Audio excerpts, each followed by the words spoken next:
본문의 말씀 시편 145편 8절 한 절 말씀 중심에서 하나님의 인내라는 제목으로 함께 말씀을 통해 은혜 나누기를 원합니다. 인내란 말은 헬라어로서는 히포모네란 그런 단어를 사용하고 있는데 견고히 선다, 학고부동하다, 기다린다 이런 기타 등등의 의미를 가지고 있습니다. 그렇습니다. 하나님도 인내하시고 또 우리들도 하나님의 인내를 본받아 인내하는 삶을 살아가기를 우리에게 그렇게 많이 강조하고 권면해 주시는 것을 볼 수가 있습니다. 하나님이 인내하신다. 오늘 본문의 말씀을 통해서 볼 때 이모저모의 하나님의 성품이 어떠한가, 하나님의 품성이 어떠한가, 다르게 보면 하나님의 속성이 어떠한가, 도덕적 속성 가운데 그래서 이러한 모습들을 우리에게 보여주십니다.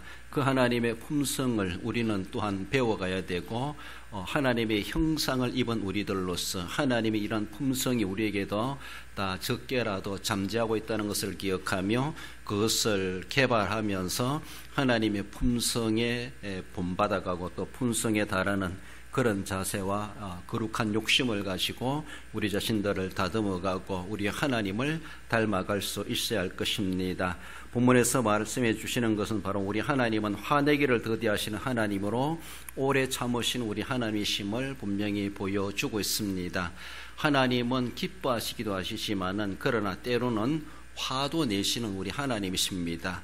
지극히 우리들도 감정을 따라서 좋을 때도 있고 안 좋을 때도 있는 것처럼 우리도 하나님이 그 형상으로 지음받은 것처럼 우리 하나님도 그렇게 기뻐하실 때가 있는가 하면은 화내시고 진노하실 때가 있다는 것을 분명히 우리는 알고 있습니다. 그러나 우리 하나님은 어떻게 하든지 화내기를 더디하시려고 꾹 참으시고 오래오래 기다리시는 우리 하나님, 그래서 하나님의 인내를 우리는 거기에서도 발견해 보게 됩니다. 본문 말씀을 통해서 하나님이 인내란 자에 주시는 말씀, 그 하나님 어떤 인내로 말씀해 주시는가?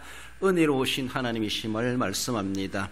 8절에 여호와는 은혜로우시며, 은혜롭다란 말은 한눈이란 그런 히브리 단어를 사용하고 있는데 자비롭다 이런 의미를 가지고 있습니다.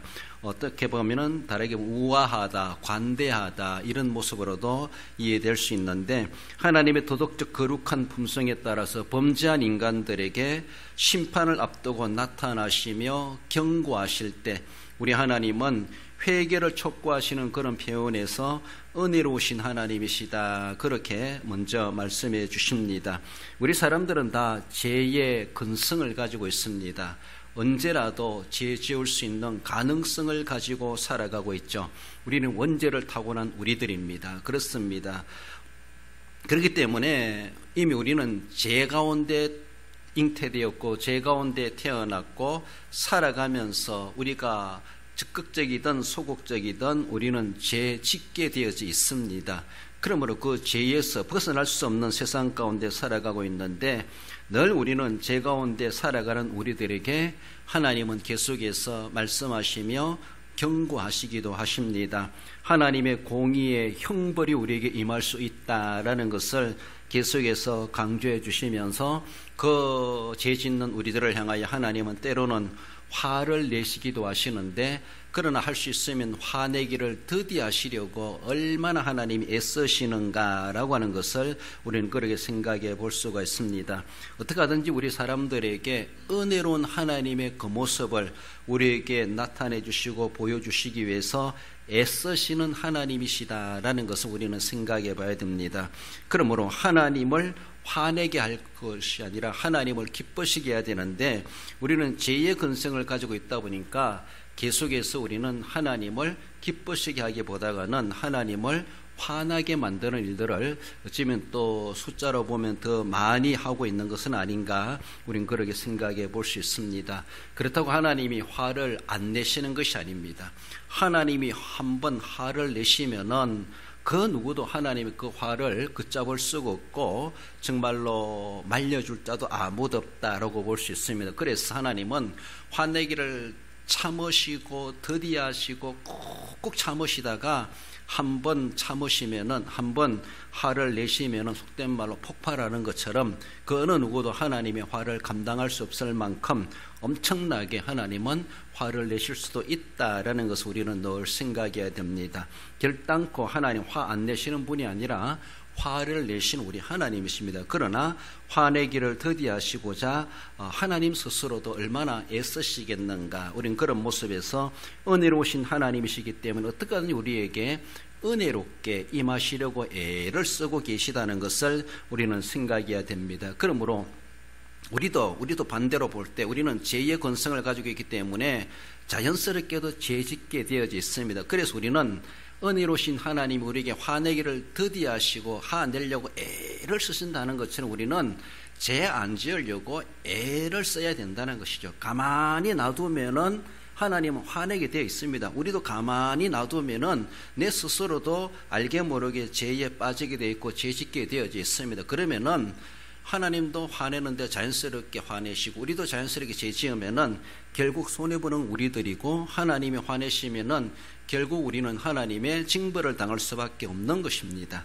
하나님이 화내기를 더디하시고 참고 애를 쓰신다고 생각해 볼 때 우리들도 하나님이 화 안 내도록 우리는 죄 짓는 것을 참고 안 지으려고 몸부림치고 죄를 피하려고 애써가는 그런 자세가 우리에게 필요하다라는 것입니다. 그래서 하나님이 애쓰시는 분야에 있는 것, 우리들도 애쓰는 분야가 있어야 된다. 하나님도 우리를 위해서 애쓰시는 것이 있어요. 그렇다면 우리도 하나님 앞에서 우리가 애쓰며 살아가야 될 그런 모습, 하나님은 화내기를 화내기를 더디하시고 애쓰시는 것처럼, 그리고 우리는 죄 안 지으려고 애써가야 된다라는 겁니다.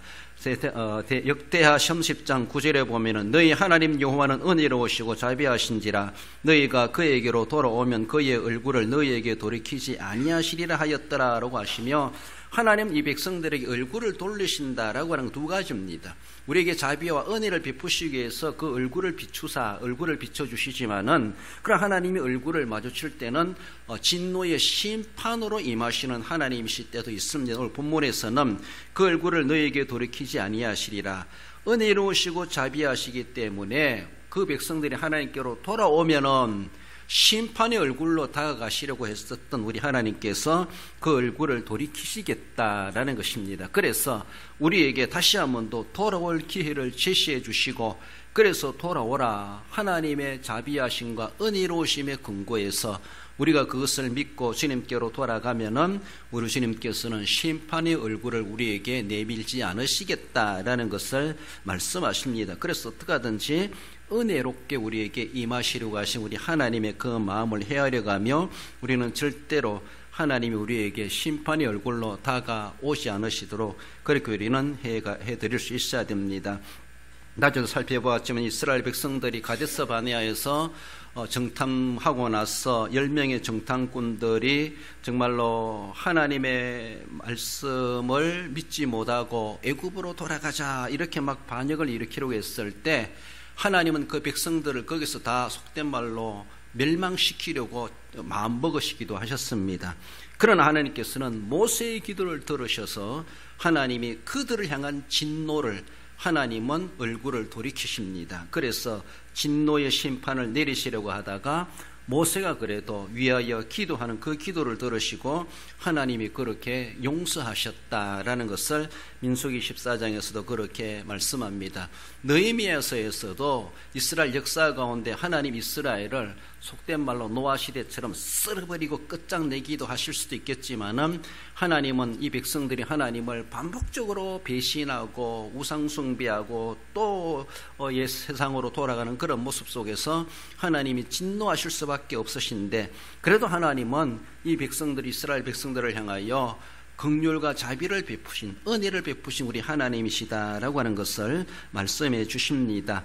느헤미야 19장 17절 읽어봅시다. 주께서는 용서하시는 하나님이시라, 은혜로우시며 긍휼히 계시며 더디 노하시며 인자가 풍부하심으로 그들을 버리지 아니하셨나이다. 그렇습니다. 하나님은 참 심판하시려고 마음 먹으셨다가도 얼마나 마음이 여리시고 약하신가라고 할 정도로 마음먹은 것을 좀 그렇게 눈 딱 감아버리고 해버리면 되는데 그렇게 해버리지 못하신 우리 하나님의 그 미련, 그 모습이 왜 그렇습니까? 용서하시는 하나님이시라, 은혜로우시며 긍휼이시며 노하기를 더디하시고 인자가 풍성하신 하나님이시라고 하는 이 속성 때문에서라도 하나님은 그렇게 속된 말로 가차없이 쳐버리시는 그런 일을 잘 못하시는 것처럼 그렇게 보여주시기도 합니다. 그런 하나님이 심판 못하시거나 안 하시는 것이 아니라 심판은 분명히 있게 됩니다. 그러나 그 심판을 어떻게 하든지 안 하시려고 안 할 방법이 뭐 있겠는가, 안 할 명분이 뭐 있겠는가, 안 하려고 하는 뭔가 안 할 수 있는 빌미가 뭐 있겠는가, 조그만 꼬투리라도 빌미가 있으면 그거 빙자 삼아서라도 하나님께서는 심판 안 하시려고도 그렇게 애를 쓰신다. 이런 우리 하나님은 인내하시는 하나님이시고 은혜로우신 하나님이시다라는 것을 우리는 생각하며 하나님의 그 은혜로우신 우리는 정말로 소홀히 여기거나 배신하거나 가볍게 여기고 그렇게 할 수가 없다라는 것을 우리는 늘 생각하며 하나님 우리를 향하여 그렇게 은혜로 접근해 오신다는 것을 생각할 때 우리는 하나님 앞에 두렵고 떨림으로 더 하나님 앞에 그 호의의 그 은혜에 정말로 걸맞는 우리의 자세로 다가갈 수 있어야 할 것입니다. 하나님의 인내는 어떻게 나타납니까? 두 번째로는 자비로우심으로 나타납니다. 여호와는 긍휼이 많으시며, 이 긍휼이라는 말은 라훔이란 그런 단어인데 자비롭다, 동정심이 있다, 이런 말을 의미를 가지고 있습니다. 이 자비로우심, 이 긍휼하심이라고 하는 것은 한편에서는 하나님께 해당되는 그런 단어만이 사용되는 것처럼 성경은 하나님을 향하여 그렇게 아주 독보적인 것처럼 사용되는 단어이다, 그렇게 말을 하기도 합니다. 출애굽기 34장 6절에서도 자비롭고 은혜롭고 노하기를 더디하시고 인자와 진실이 많은 하나님이시라라고 하시며, 이스라엘 백성들이 시내산 아래에서 모세가 십계명 받으러 갔을 때 그들은 송아지 우상 금송아지를 만들고 이것이 우리를 애굽에서 인도한 하나님이다, 하나님을 형상화했습니다. 그러면서 그것을 우상 숭배하게 되었죠.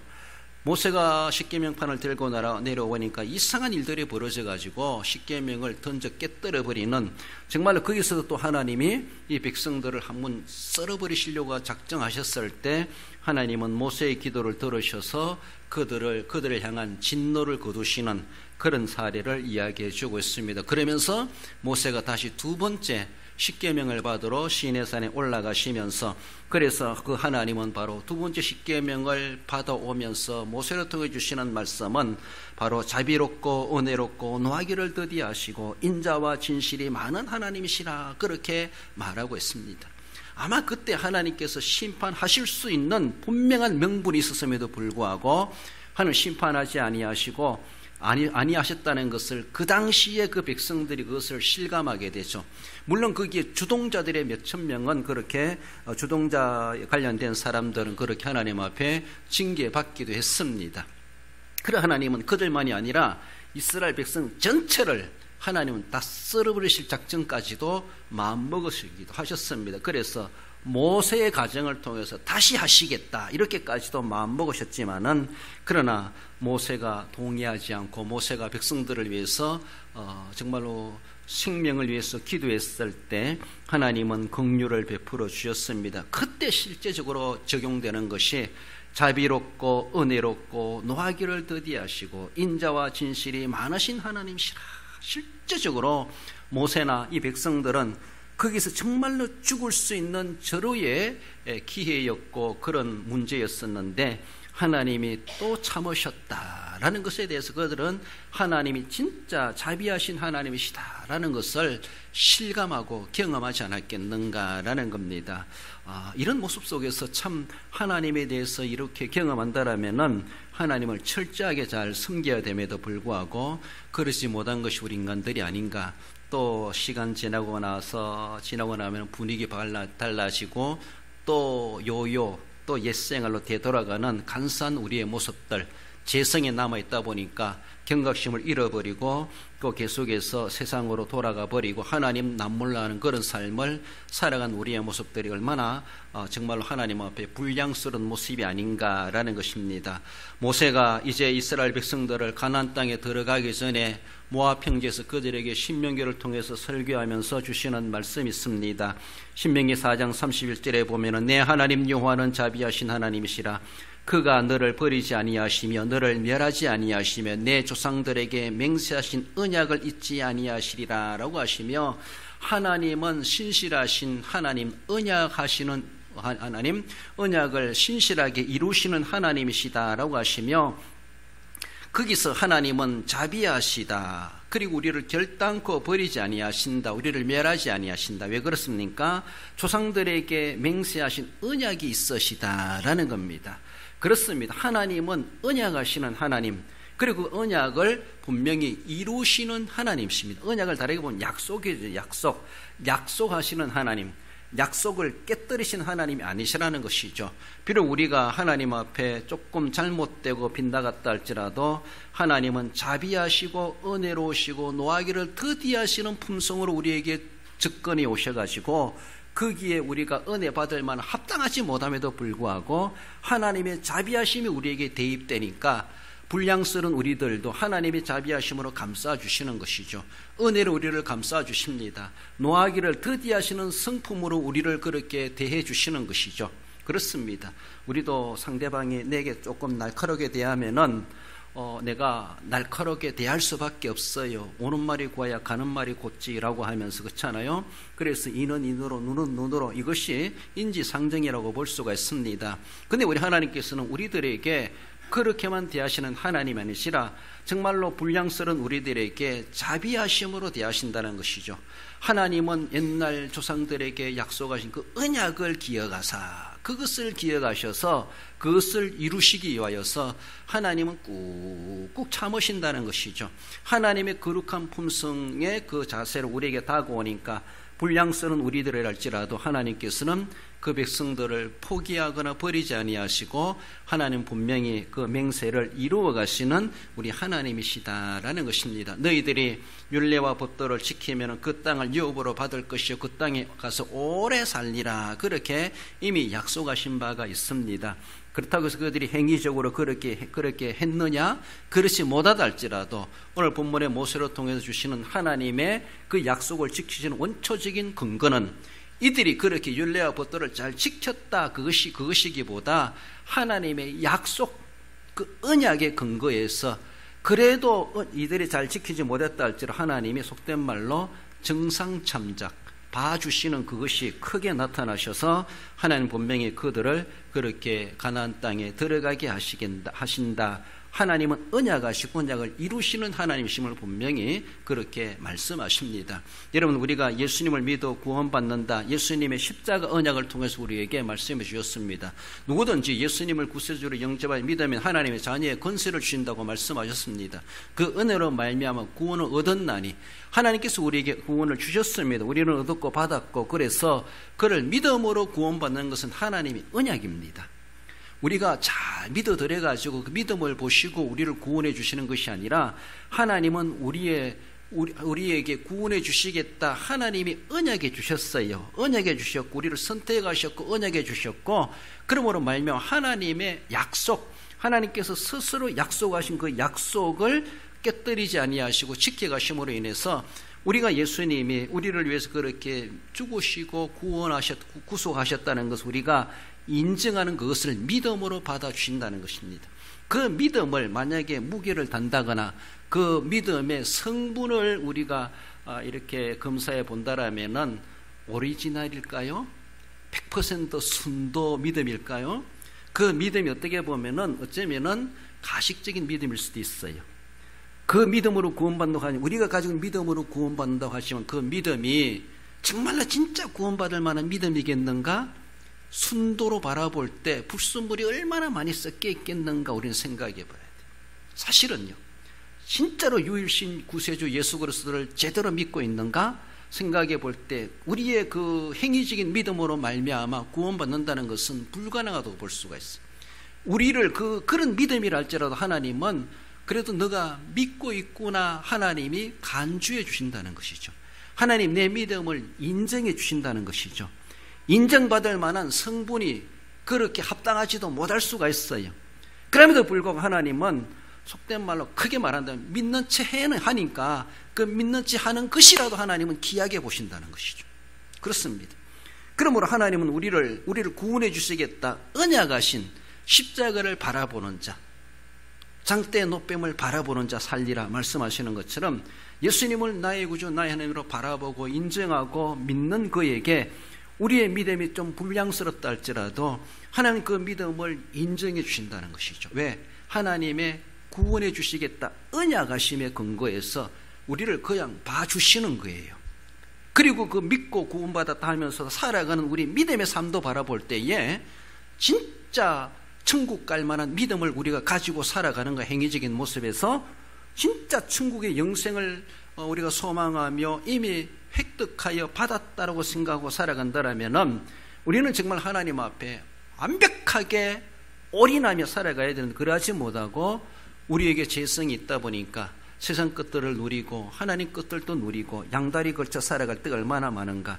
그럼에도 불구하고 우리의 믿음이 너는 그래서 낙방, 너는 자격 없어 그렇게 내치지 아니하시고 그것도 믿음이라고 하나님은 그것도 믿은 것으로 인정해 주셔서 하나님의 언약의 근거에서 우리를 버리지 아니하시고 우리를 잊어버리지 아니하시고 멸하지 아니하시고 하나님이 구원하시겠다 그 언약하신 대로 우리의 구원의 완성을 이루어 주시는 하나님의 은혜가 있기 때문에 하나님의 긍휼하심이 있기 때문에 우리가 구원받는다는 겁니다.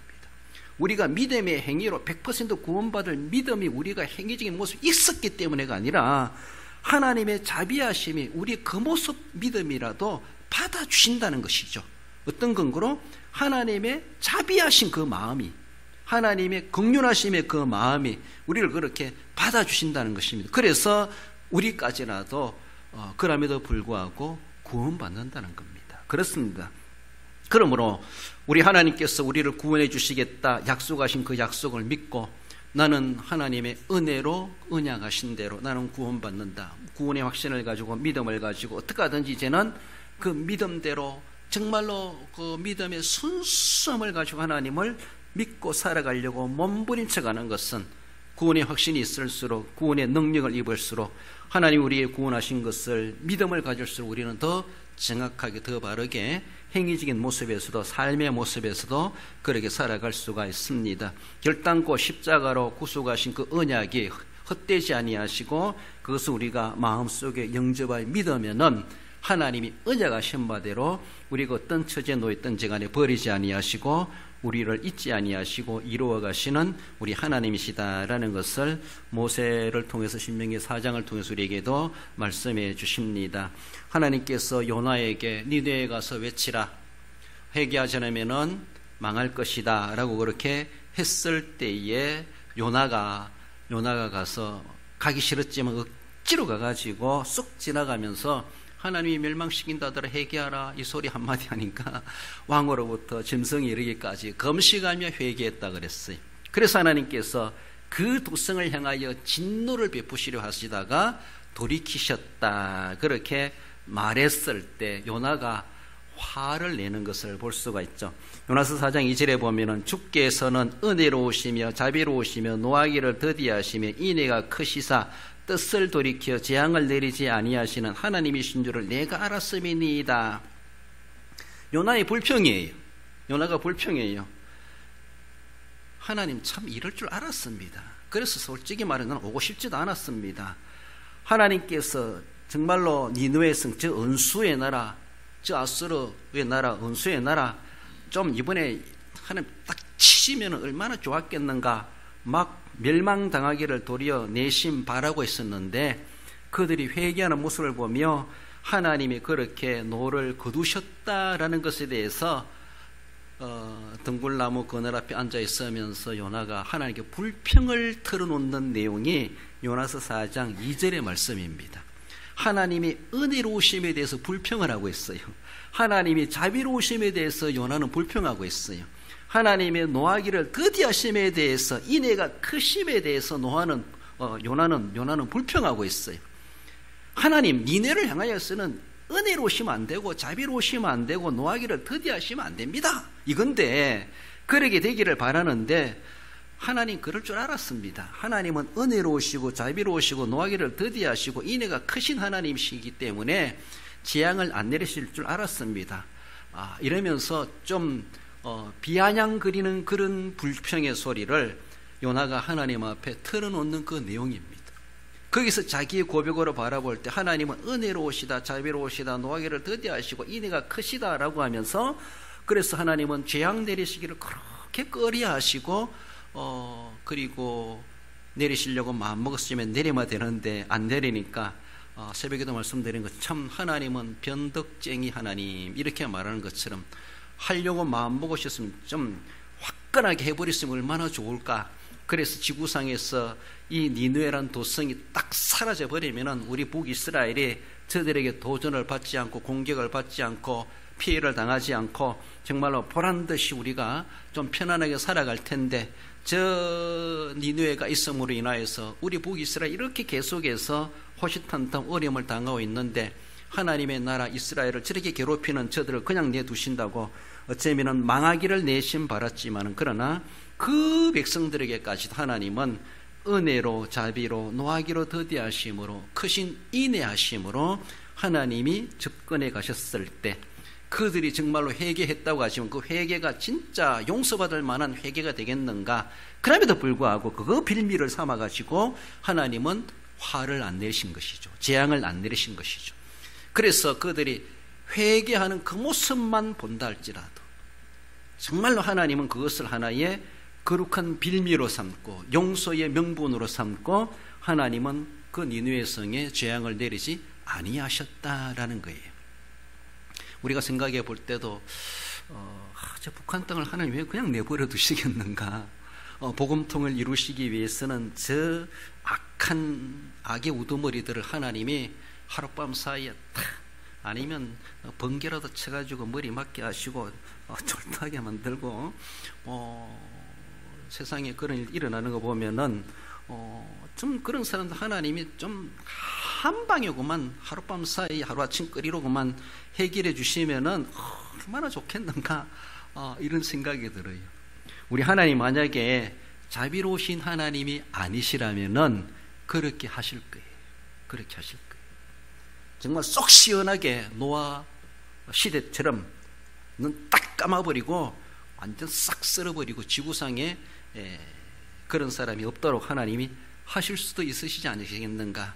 그러나 하나님은 그 악한 자인 줄 알면서도 하나님은 그들에게까지도 자비로우심으로 접근하고 계시다는 것이죠. 물론 그의 백성들, 믿음의 백성들을 향해서는 더 크게도 역사하시겠지만은 그 마땅히 재앙받고 마땅히 심판받아야 될 결국 마지막 심판 때 하나님 앞에 서야 될 그들임에도 불구하고 하나님 이 세상에 있을 때 그들에게 하나님 여전히 그들에게까지도 자비하신 하나님으로 그들에게 다가가고 계시는 그렇습니다. 누구에게는 자비로우신 하나님이고 누구에게는 자비로우신 하나님이 아니신 하나님이 아니라는 것이죠. 그들에게도 자비로우신 하나님, 우리에게도 자비로우신 하나님. 그래요. 그렇습니다. 하나님은 그들을 보시면서 우리 마음대로 우리 생각의 소원대로 좀 그렇게 하시면은 얼마나 하나님의 공의가 드러나고 좋겠는가라고 싶은데 그러나 우리는 하나님의 공의로우심 앞에 우리는 얼마나 당당할 수 있을까. 우리 자신의 의와 이런 것들을 점검해 볼 때 만약에 하나님이 자비를 빼버리고 공의란 심정을 가지고 온 세상 사람들에게 그 잣대를 들이댄다면은 북한의 악당들 뿐만 아니라 우리들도 그 해당에 벗어날 수가 없을 겁니다. 하나님의 공의에서, 하나님의 공의의 진노의 심판의 범위에서 우리가 어떻게 져야 될 수가 있겠습니까? 우리 행위적인 모습으로 바라보면은 그래요. 하나님은 멸망시키려고 했다가도 니느웨 성에 하나님은 요나가 고백하는 것은 은혜로우시고 자비로우시고 노하기를 더디하시고 인애가 크신 하나님 니느웨를 향하여서는 그렇게 접근하면 안 됩니다. 이걸 가르치고 있는 거예요. 요나가 하나님 왜 그런 마음으로 대하십니까? 이스라엘 향해서는 자비로우신 하나님 대하시지만은 니느웨 저 불량스러운 저 사람들을 향하여서는, 불신자들을 향하여서 하나님은 자비하심을 빼고 하나님이 대해 주셔야지, 하나님 그럴 줄 알았습니다. 그래서 왜 나를 보냈습니까? 이럴 정도로 불평하고 있습니다. 참 하나님 참 변덕쟁이, 거룩한 변덕쟁이 하나님이 아니신가. 하나님이 징계하시고 재앙을 내리시는데 번복하시는 것, 그러니까 우리가 오늘도 살아있고 또 기회가 주어지고 있고 하나님의 긍휼하심을 받을 수 있다는 것이죠. 하나님이 올곧하셨다면 재앙을 내리심에도 원칙을 따지시고 정말로 대나무처럼 그렇게 딱 곧게 행하신다면 우리는 더 이상 긍휼을 입을 기회는 없을 겁니다. 우리에게. 우리는 회개해도 용서받지 못할 겁니다. 그러나 하나님은 은혜로우시고 자비하시고 노하기를 더디하시고 인애가 크신 하나님이시므로 계속 우리에게 접근해 오시고 다가오시기 때문에 그 하나님의 풍성한 인내하심 때문에 오늘도 우리가 숨쉬고 있고 살아가고 있고 하나님 앞에 믿어 영광을 돌릴 수가 있고 수고한 대로 하늘의 상급을 쌓아갈 수 있는 기회를 우리가 누리고 있다라는 것이죠. 그렇지 않다면 일찌감치 우리는 이미 기회를 다 놓쳐버리고 하나님의 심판에 끝장나지 않았겠는가라는 겁니다. 그러므로 오늘도 우리에게 조상들에게 맹세하신 언약을 잊지 아니하시는 하나님이시다라고 하는 것처럼 오늘도 예수 그리스도의 십자가의 그 고난, 그 공로를 잊지 아니하시고 우리를 그렇게 자비하심으로 우리를 다가와 주시고 우리를 용납해 주신다라는 것, 그 십자가의 언약 때문에 우리를 자비하심으로 대해 주시기 때문에 오늘도 우리가 하나님이 인내하심에 살아가고 있다라는 소리는 늘 감사하지 않을 수가 없습니다. 마지막으로 우리 하나님의 인내는 인자하심으로 나타납니다. 여호와는 노하기를 더디하심에 인자하심이 크시도다. 이런 여기 보면은 인자하심이란 말은 히브리 말 헤세드라는 그런 단어를 사용하는데 우리 기독교 용어 중에서 헤세드란 말을 익히 우리가 좀 잘 기억이 좀 좋을 것 같아. 헤세드란 말이 조금 공공연하게 쓰여지는 그런 단어이기도 합니다. 인자란 말로 주로 그렇게 번역되고 있는데 친절하다, 인자하다, 자비롭다, 자애롭다, 사랑으로도 번역됩니다. 상당히 폭넓은 의미인데 하나님의 그 속성 중에 헤세드, 인자하심, 시편 136편입니까? 하나님의 인자하심이 크시도다. 인자하심이 크시도다. 인자하심이 크시도다. 구구절절히 136편에서 말해주는 거, 그게 바로 헤세드. 하나님은 헤세드가 크신 하나님이시로다. 하늘의 하나님께 감사하라. 하나님의 그 인자하심이 크시도다. 그렇게 늘 말씀해 주는 것처럼 하나님의 인자하심을 그토록 시편 기자는 강조하고 있습니다. 거기서 사용되는 것이 헤세드라고 하는 이런 히브리 단어입니다. 그렇습니다.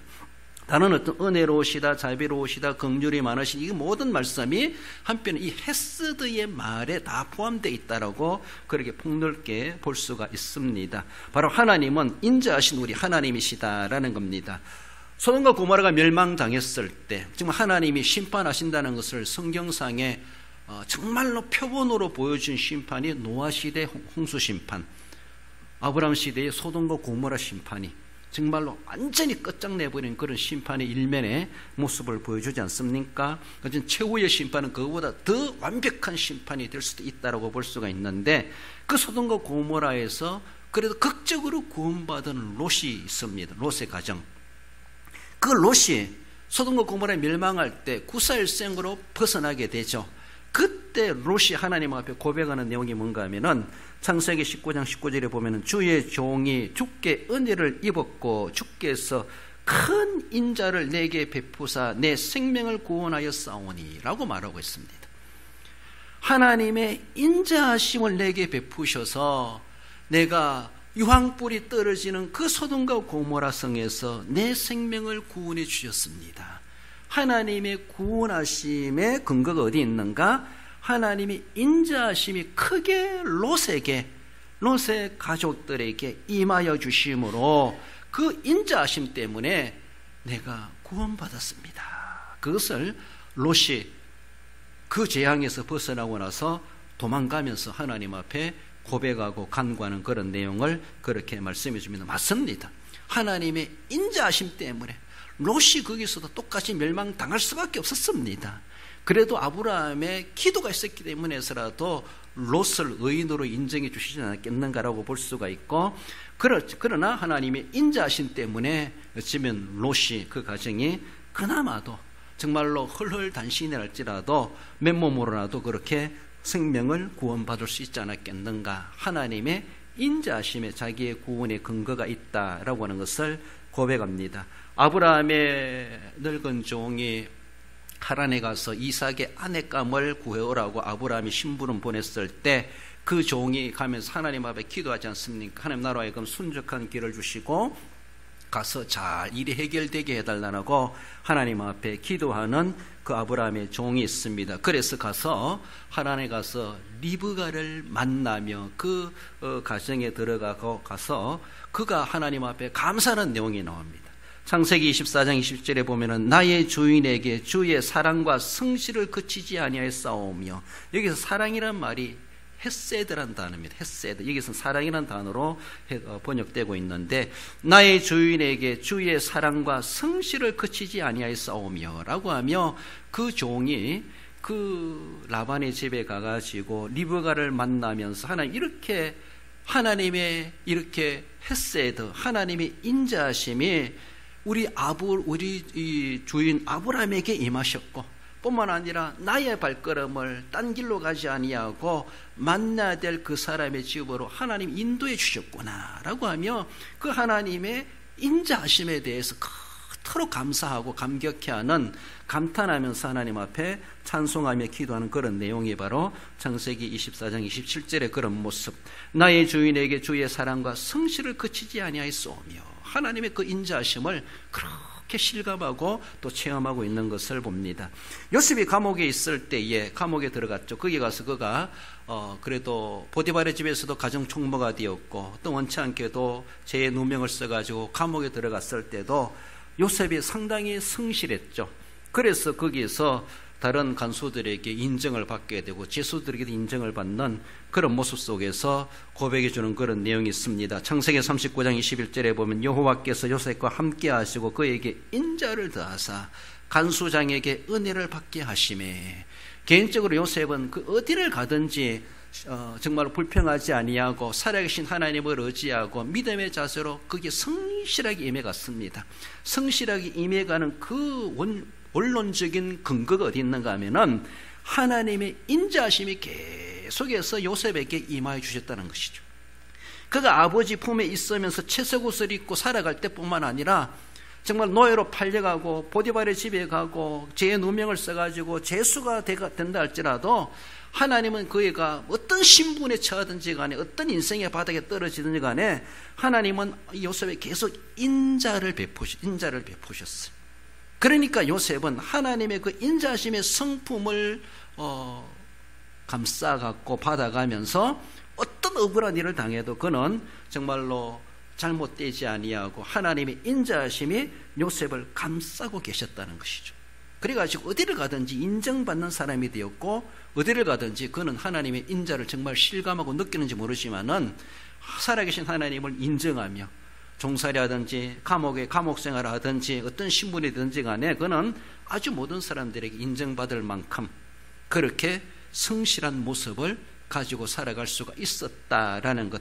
원론적인 근거는 하나님의 인자하심이 그에게 계속해서 단비 내리듯이 정말로 그렇게 임하여 주시니까 요셉이 되었다라고 하는 것을 그렇게 말씀하십니다. 그렇습니다. 하나님의 인자하심은 나의 모난 성격마저도 성질마저도 다듬어 주시고 정말 원통스럽고 서럽고 정말 죽고 싶은 그런 처지에 놓인다 할지라도 하나님의 인자하심이 내게 감싸줬을 때에 나의 추한 모습들, 나의 날카롭고 모난 모습들, 나의 재성마저도 다 가려지게 되고 하나님의 인자하심의 성품으로 나를 완전히 변화시켜 가게 하신다는 것.